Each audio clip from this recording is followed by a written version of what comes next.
확률 어떻게 시작할지부터 한번 가보자. 확률이 뭘까라는 것부터 좀 생각을 해야 되는데, 문이과 학생들이 같이 있는 반이니까 우리 이 얘기부터 합시다. 확률이라는 과목이 좀 되게 재밌는 과목인 게 확률과 통계. 우리가 지금 공부할 게 이거잖아, 그지? 그래서 이제 확률이라는 것이 무엇이냐? 확률 시작이 뭔지 혹시 알고 있니? 확률의 첫 번째 시작이 어떻게 됐는지? 확률을 누가 처음 고안했을까? 이런 생각 해본 적 없죠? 그냥 뭐 말해주지도 않았어. 알고 있니 물어보니까 답답할 건데. 확률 첫 번째 시작이 뭐냐면 도박에서부터 시작을 했어. 도박. 그러니까 이 수학이라고 하는 학문이 막 되게 수학자들이라 불리는 사람들에 의해서 고귀하게 시작이 됐다라고 생각이 드는, 좀 딱딱하잖아. 근데 확률은 시작 자체가 수학자에 의해서 시작되기보다는 도박사들에 의해서 시작이 됐어요. 그래갖고 선생님도 이것저것 좀 알아보다 보니까 드메레 뭐 이런 사람이 있대요.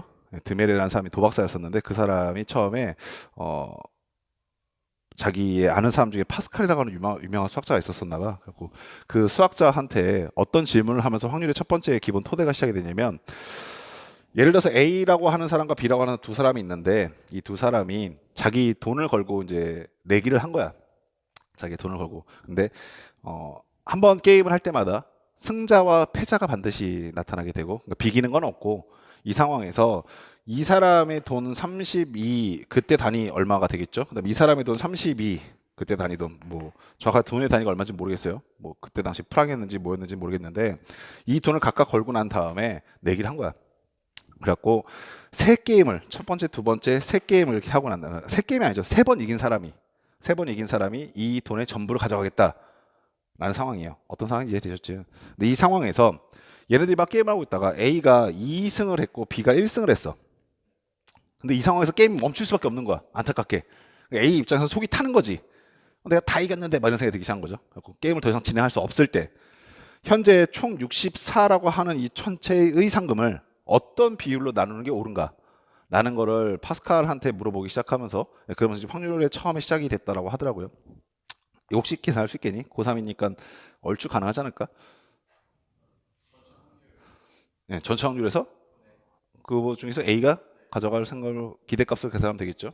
생각해보면 지금 생각하면 되게 간단해. 지금은 이제 여러분들도 어느 정도 얼추 이렇게 하면 되지 않을까라고 생각이 들 정도로 되게 간단한 건데, 그때 당시에는 여기에 대한 생각이 없었던 거지. 그래서 자기가 알고 있는 주변에 가장 친한 똑똑한 친구, 그때 당시 이제 파스칼이라고 하는 엄청난 사람이 있었나 봐. 그러니까 너희들 입장에서는 뭐 서로 물어본다던가 아니면 다른 사람한테 물어봤을 텐데, 반에 있는 1등한테 물어봤을 텐데, 이 사람은 이제 파스칼이라는 수학자한테 물어보면서 이게 처음에 시작이 됐다라고 하더라고요.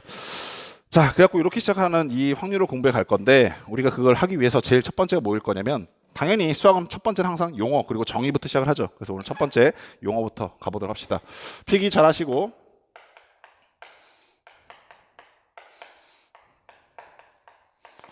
아까 선생님이 OT 시간 때 당부 드렸던 것처럼 제발 부탁인데 집에 가서 꼭 반복적으로 책 읽어보시고 써보시기 바래요.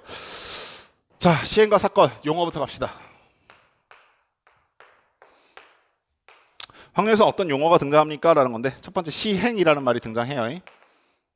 거의 대부분의 모든 개념서들이 이거부터 시작할 겁니다. 시행이라는 건 무엇입니까? 라고 하시면, 시행이라는 건 어떤 행위를 의미해. 내가 무언가를 시도하는 거. 그래서 실험이나 관찰을 할 건데, 어떠한 상황에서 우리가 실험이나 관찰을 했을 때 그 결과가 랜덤하게, 그러니까 그 결과를 어떤 특정 쪽으로 목적을 몰아가지 않고 무작위로 그 결과들이 발생할 수 있는 행위 자체, 우리 실험이나 관찰 자체를 우리 시행이라고 합니다. 예를 들어서 우리가 주사위를 던진다라고 했을 때 주사위를 던지는 행위 자체가 뭐가 되는 거야? 시행이 되는 거야. 그래서 너희가 확률을 공부할 때 문제를 천천히, 그러니까 딱 보자마자 바로 답을 알 수 있는 아주 기본적인 구조의 확률도 있죠.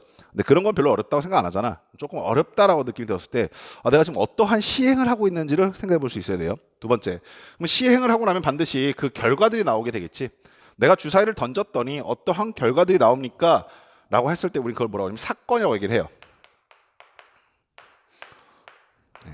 그러니까 어떠한 시행이나 어떠한 시행을 했을 때, 실험이나 관찰을 했을 때 그때 나타나는 결과들입니다. 결과.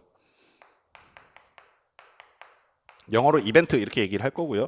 그래서 우리는 어떠한 시행을 했을 때 어떠한 결과들이 나타나는가라는 것을 찾아보기 시작할 거예요. 그리고 이 사건들이 전체적으로 모아놓은 집합들이 있을 것인데 그 집합들을 뭐라고 하냐 표본 공간 이렇게 부르기 시작합니다.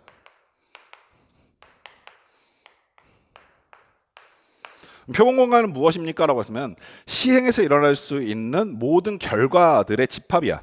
두 가지 말을 조금 생각해 볼 수 있는데 시행의 결과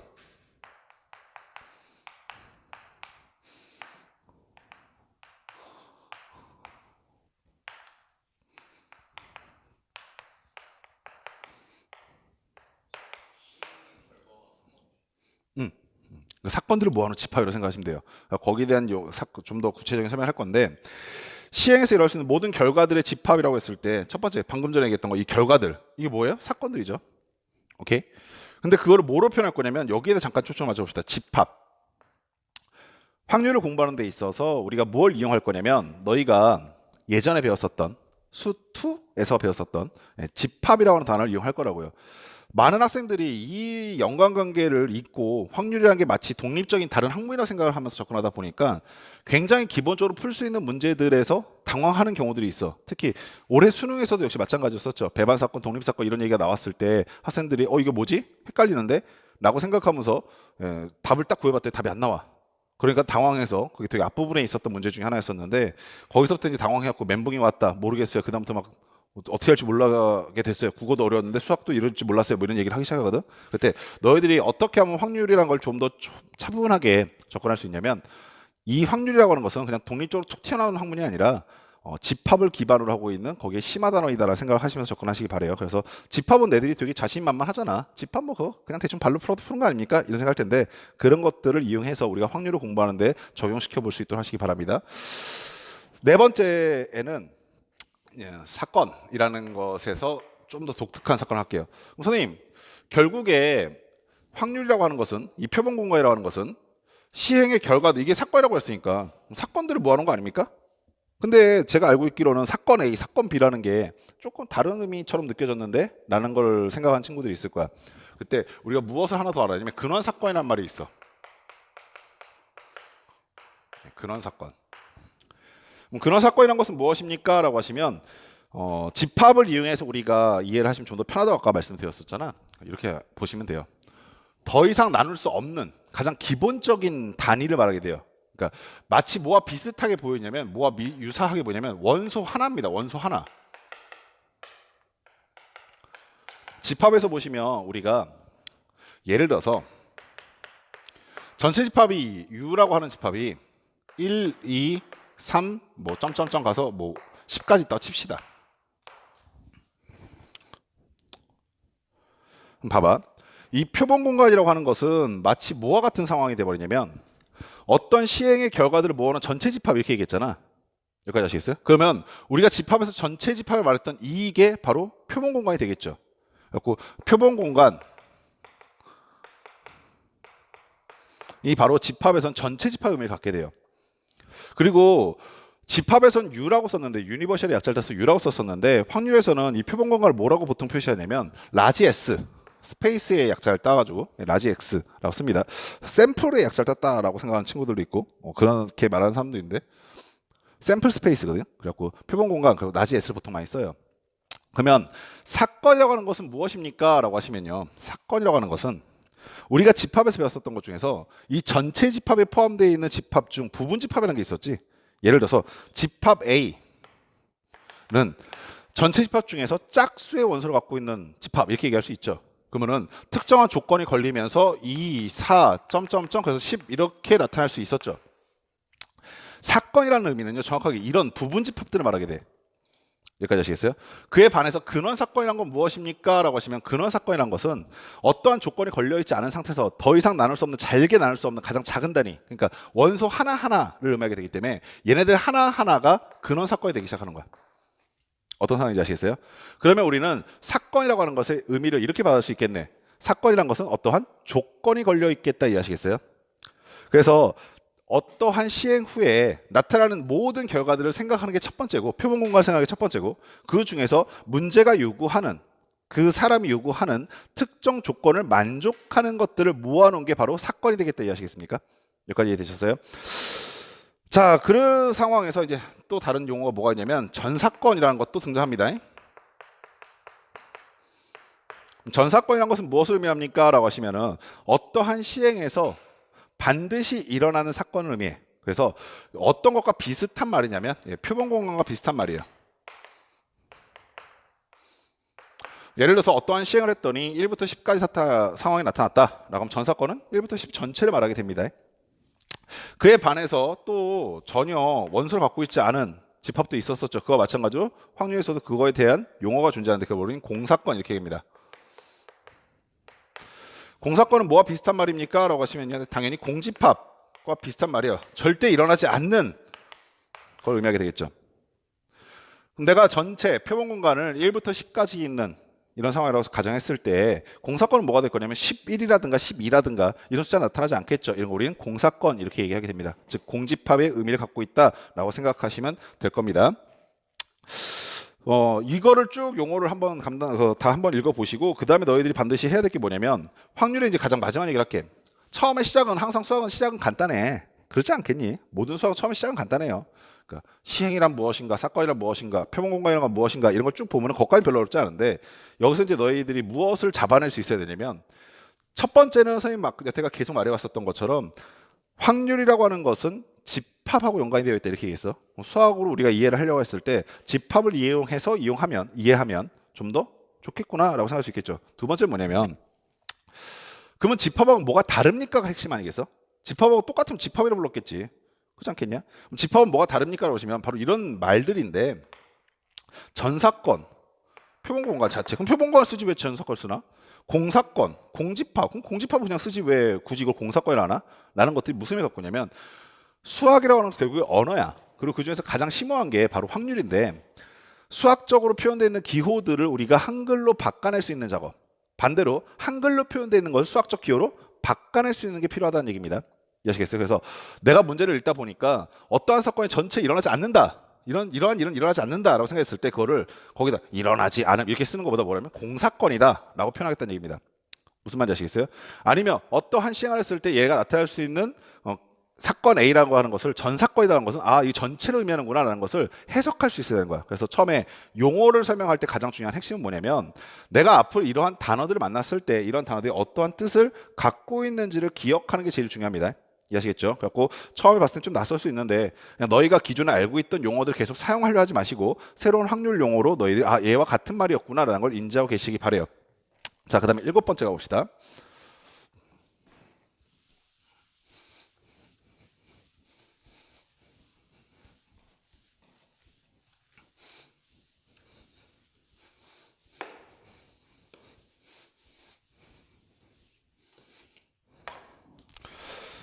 자, 7번째 뭐도 있습니까? 하시면 합사건이라는 말도 있어요.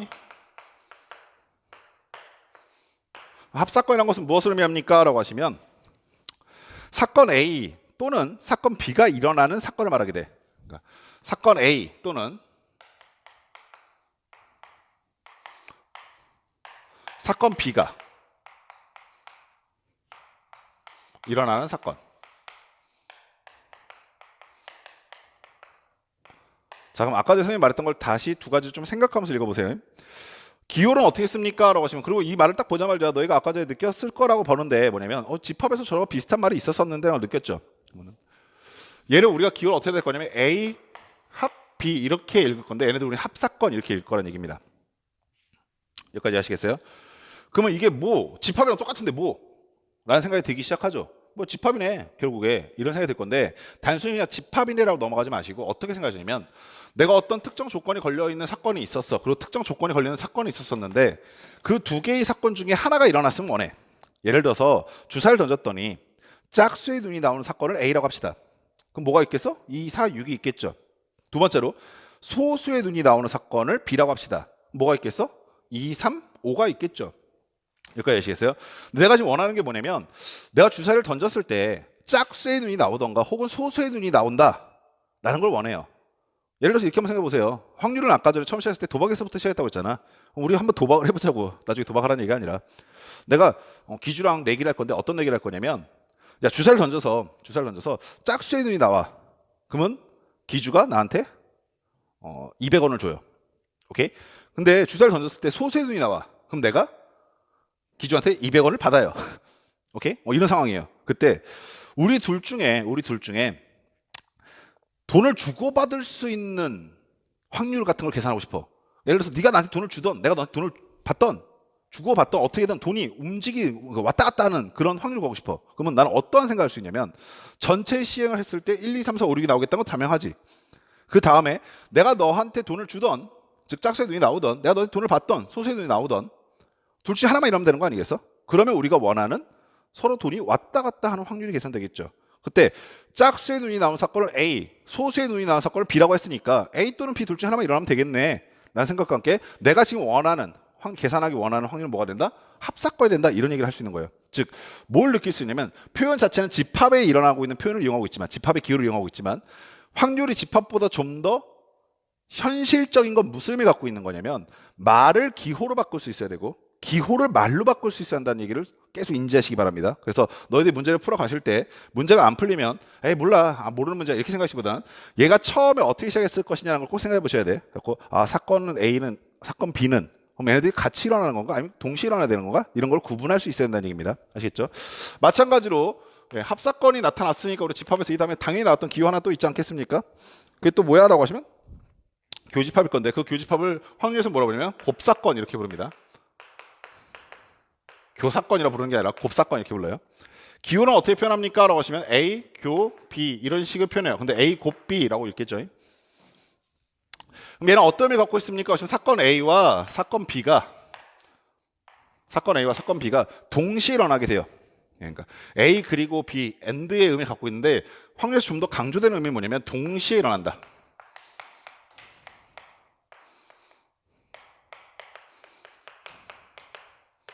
이걸 우린 곱사건 이렇게 이야기하게 됩니다.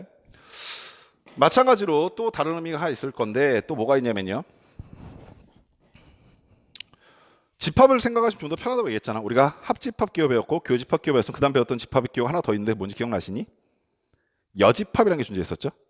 여집합, 집합에서. 그거 마찬가지로 여사건이라는 것도 존재해. 그럼 여사건이라고 하는 것은 무엇입니까? 라고 하시면요. 당연히 어떤 사건이 일어나지 않는 경우를 말하게 돼요. 그거 여집합의 개념을 갖고 있다는 거죠. 그래서 여사건은 A가 일어나지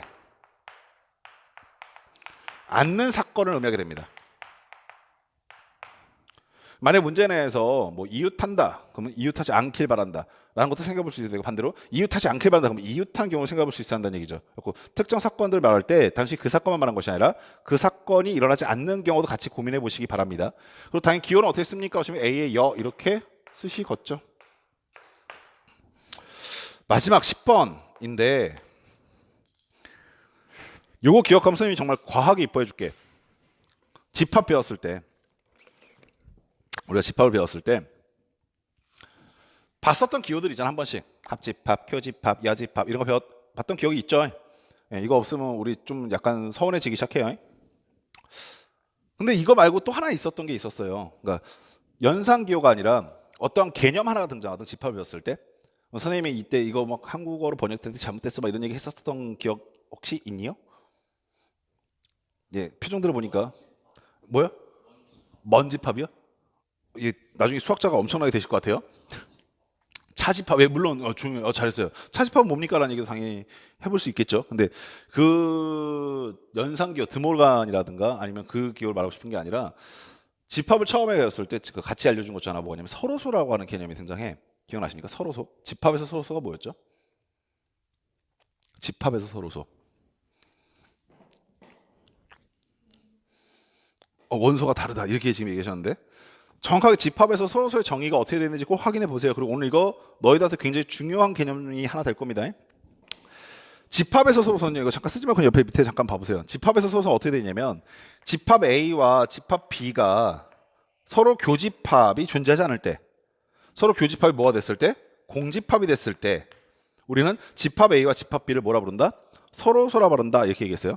오케이? 선생님 그때 뭐라고 같이 얘기했었냐면 있어 보이려고 얘네 둘을 우리는 디스조인트 셋 이렇게 얘기한다 라고 얘기했었죠.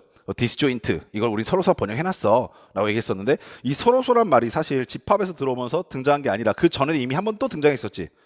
그 전에 어디서 등장하니? 정수에서 등장. 정수, 자연수. 자연수에서 서로소 관계다라는 게 또 등장하죠. 기억나세요? 예. 근데 선생님이 그때 그 얘기를 같이 했을 거란 말이야. 정수, 자연수에서 서로소라는 개념은 영문으로 디스조인트라는 개념이 아니라 뭐라고 돼 있어? 릴레이티브 프라임 이렇게 얘기했었단 말이야. 릴레이티브 프라임, 서로서로 소수관계이다라는 뜻이에요. 무슨 말인지 아시겠어요? 그러니까 영어 원문으로선 다른 말인데 얘네들을 번역하다 보니까 서로소란 말로 같이 번역을 해놓은 거야. 그러다 보니까 학생들이 헷갈릴 수 있는데 확률은 집합을 베이스라고 있다고 했잖아. 그러면 이 집합에서 배웠었던 서로소 개념이 확률에서도 다시 컴백을 합니다. 뭐 어떻게 부르냐라는 건데 사건 A와 이거 잠깐 비워놓고 합시다. 사건 B가 사건 A와 사건 B 두 가지 사건이 있는데 이 사건 A와 사건 B가 동시에 일어나지 않는다는 거예요.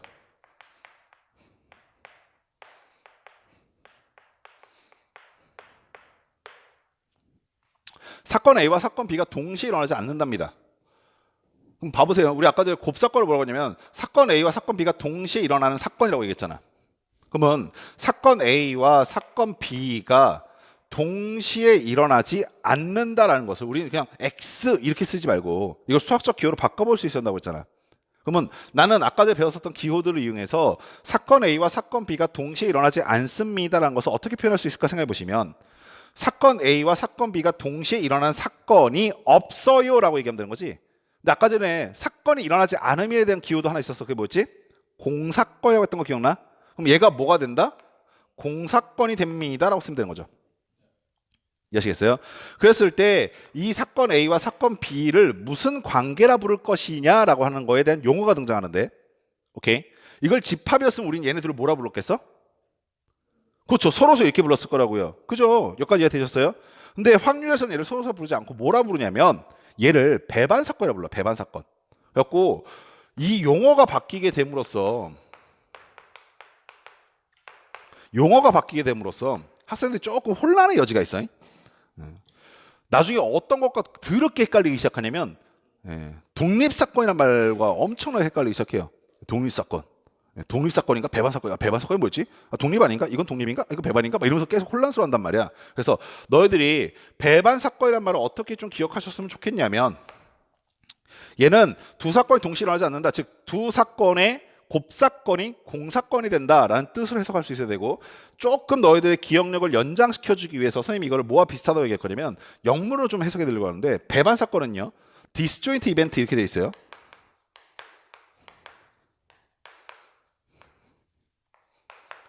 그러니까 원문을 봤을 때는 디스조인트 셋, 즉 서로서의 말과 똑같은 말인데 번역을 할 때 집합에서는 차라리 배반 집합 이렇게 말했으면 안 헷갈렸을 거야. 근데 집합에서는 서로 번역을 해놨고 이걸 확률에 들어왔으면 배반 사건 이렇게 번역해놨다 보니까 학생 좀 헷갈릴 수 있는데 이거에 대한 정확한 의미를 아시고 자 여기 이 정도 이해하지 마시고 한번 예를 들어볼게요. 이렇게 한번 가봅시다. 주사위를 던졌을 때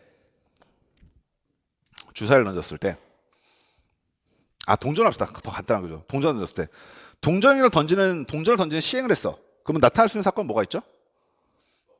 앞면이 나오던가 뒷면이 나올 수 있겠죠. 생각.